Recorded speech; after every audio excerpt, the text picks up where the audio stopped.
The M in MX5 stands for mouldy.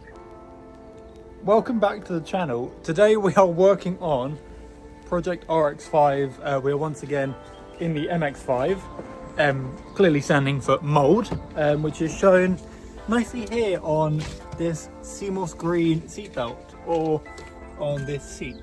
So you previously saw the car was on these wheels. However, this one is the only one that's not completely flat, and we needed to roll the car. Therefore, we've got the standard RX8 wheels, which I'm kind of a fan of. They're a little bit too big, but No, kind of like them. they're too big. They look okay on the back, they look silly on the front. The 18s on this car just look wrong, so they're going to be changed. 22s. Big kid inside. So the plan for today is to start stripping the interior further on this car. So we need to get the dash out, kind of label all the wiring, all the connectors, same as we did previously in the RX8. Full of mold. If someone's using this as like an instructional guide on how to work on the MX5, Good luck, because we have no clue what we're doing. yeah, so what's step one? I am going to go with a glove box, right in this section out, then try and get the steering wheel, the cluster out, and then figure it out from there, I guess, and see how it goes. Alright, well we found something else concerning in this car. We've got whatever the hell this thing is. It says Peacock Waggler, and then some water soluble and hypoallergenic AE gel. Yeah, I don't know what the person's been doing with these two things in this car, but Part of the ARC family. oh, the ARC family, obviously. Now we know. Yeah, I got my Peacock Waggler. We're going to put that back in there, actually. Yeah, I'm going to put the Peacock Waggler back in there. So I'm going to try and make more of an effort to actually show you what we're doing this time, in case for some reason you are watching this and thinking you want to do it as well. So the binnacle around the cluster, that just pulls off. You've got one screw at the top there. I don't remember how any of this came off, but I imagine it's going to be pretty simple. And then you've got two more screws there and there. So once those two screws have been removed, this whole under piece kind of pulls forward, and you've got a few connectors to remove. And then I don't really know what the next, oh, there's a screw, if you can see around the corner there.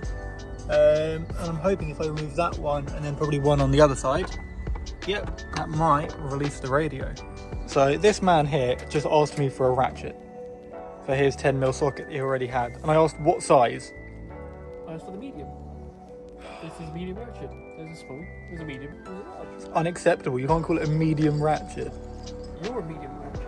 Okay, so Harvey has removed an airbag that he jump scared me with. I've removed this trim piece, there's a screw down there. Remove this piece, there's no screws holding it in, it just yoinked and it reveals two screws that do something. Still not sure how the radio comes out. I've tried pulling it, I've tried pushing it, and it has remained in place, so I don't know.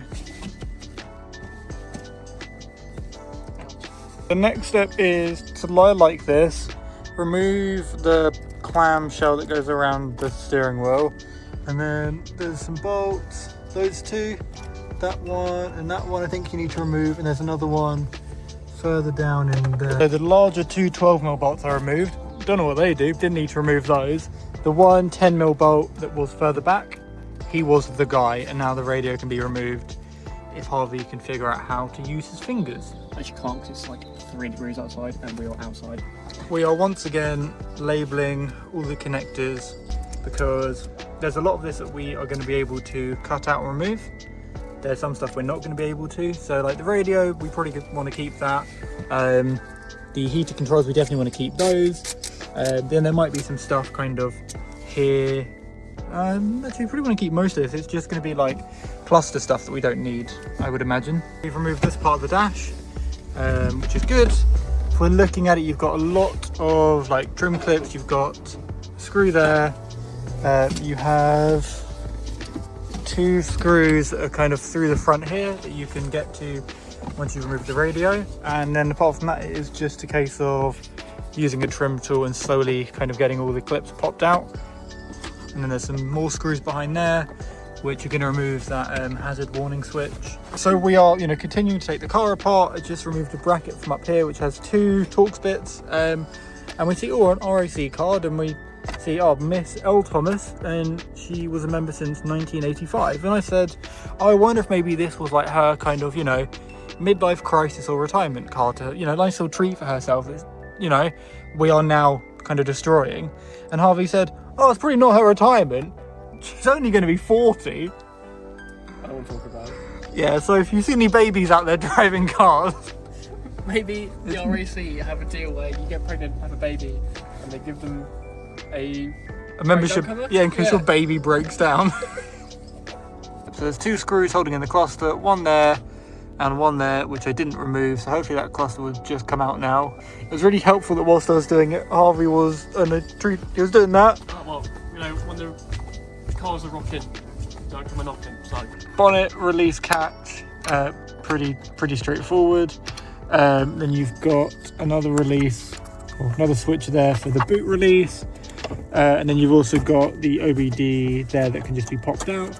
And now, hopefully, the whole dash should just come out. So you watched a video because we've been struggling to get this dash out, and I think, I don't know what we've done to it, but it looks ridiculous. Basically, apparently this section's got to come off first. Basically, this section yep. comes out. Now, as you can see, in here, between the two, there's these 2 sections. Now, apparently, what most people do is just cut that off because that is the easiest way. However, we don't want to do that. But apparently, we have to take this whole section out first with some hidden screws. So God knows where they are. They're hidden. So let's see if we can do that. If not, well, we'll cut it. Okay, don't ask me how. We managed to jiggle the under part of the dash out and just left the top part in. Perfect. We have a dashboard. We have a dashboard. Don't look at that. We have dashboard. We have dashboard out. The top bit of the dash is out. Did we find the screws? We did. And then we decided we were just going to yank it. Yeah. Because they are all at the back of here, which means it's really difficult to get to. Under there. Yeah, so screw that. Just yanked it. It's a week later and we are still working on the same thing. The dash is fully out. The loom has all been disconnected and labelled. What we're doing now is getting the metal dash bar out. And that should then give us some more access to get the rest of the dash loom out. I'm gonna quickly work on getting everything disconnected from the engine bay, so that once Harvey's got the dash bar out, we can pull the whole loom out, which is really good. If anyone for some reason is following along and trying to use this as a build guide, dash bar is held in with 12 mil. 12 mil. There's the longest screw. So I'm going to be here for a while now. Yeah, those are covered with vanilla plastic caps, so I just remove those and then you have access to the 12. Sits over them. Yeah, just like that. And then you've got the same on the other side. So on this side you have one in there that goes through out the door, and you've got a second one there that goes through out the door. One there, one there. You've got these 4s which hold the steering column up, and you've also underneath here you have one in that big hole just there. On this side you have a few little brackets and stuff for earths and whatnot. There's one back here which is out. There's another one here which connects into here. There's 2 this side, one more bolt that goes through there. There's not a second one this side. There's one down here. However, the one I'm going to struggle with is going to be right, if you can see it, the back of that circle bit piece there. I know it's cold, you cunt. Right, get out of there. Oh, that's tasty. Yeah. Oh, I love that. Okay, so That's my belly button forever. most of this loom has now been disconnected from this side. There's still a few little bits that are hanging on somehow. Like this guy, we've still got a bit of loom going up the top here. But I guess we won't really know where that goes to until Harvey finishes disconnecting some stuff under there, and then we can hopefully try and get like the blower motor assembly removed, and then we should be able to remove all the wiring from the engine bay as well, and all of this, and then that's all the wiring removed from the car. So, long story short, I've got this out. Once everything else was out, it was quite simply just behind all the carpet, one screw behind here. That's a nut on a stud. Anyway, that then revealed there was a connector there that went somewhere. Have you labelled that connector? Not yet, but I will do once it's off. And there's another one just here, which will be coming off in a second, and then I will pass to Jamie to label as something. And I have taken a photo of it. Great, so we're going to have lots of photos that Harvey's taken that will mean absolutely nothing, and then I would have labelled things in a way that made sense to me at the time, but probably won't make sense to me. What is that? Airbag G. Yep. Some of them, that's his Bigfoot. That does not seem This is just his big red connector. Big red radio, that makes sense, yep.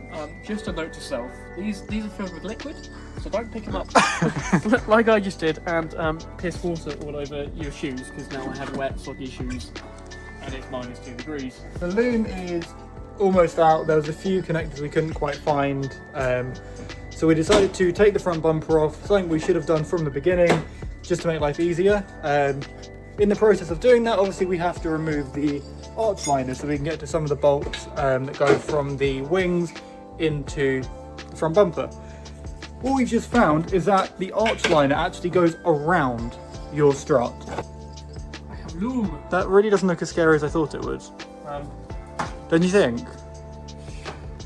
Sure. I still think that's pretty scary, to be honest with you. But it's still a snake's nest. Like how thick those wires are. There's a lot to unpack here, but... Yeah, but a lot of it we can just leave as it is. Yeah. Hopefully. It's all coming together. Ah, yeah, baby. Oh look, that can just disconnect the gearbox, and this whole wire can come out too. Bombs out. Sweet heads. We just went inside for 20 minutes, had some food, and warmed up. So we are now Back to being absolutely freezing up here. yeah, even less happy to be outside. So gearbox is going to come out, needs to be drained, and then we're going to pressure wash the engine bay. I'm hoping I have some engine machine cleaner. If not, we're going to use Snow foam. alloy wheel cleaner to try and break down all the dirt and oil and stuff in there. And then it'll just be a little bit of a nicer place for the rotary to go in a couple of weeks time. Okay, so gearbox is being lowered, all the bolts out from the kind of main shaft that goes down the middle. We just need to then get the prop out and the gearbox is free. Okay, so gearbox is out, the exhaust is completely out now. I just kept it as one piece, removed the hangers from the rear, slid it all out as one, nice and easy. I'm now just going to quickly give the engine bay a quick wash. I also need to be careful to try and minimize how much water goes through those holes, which go directly into the cabin, because it's already pretty damp in there, so filling it with water wouldn't be ideal. The next thing is going to be to actually go work on the RX-8, get the engine out of that, then get the loom out of it, and then front subframe and power steering rack out. Yeah, so obviously a lot more to do, but making really good progress on this car so far. Engine bay is clean, quite a lot of dirt came off it. Didn't bother cleaning the subframe because obviously that's going to get changed anyway, so waste of time.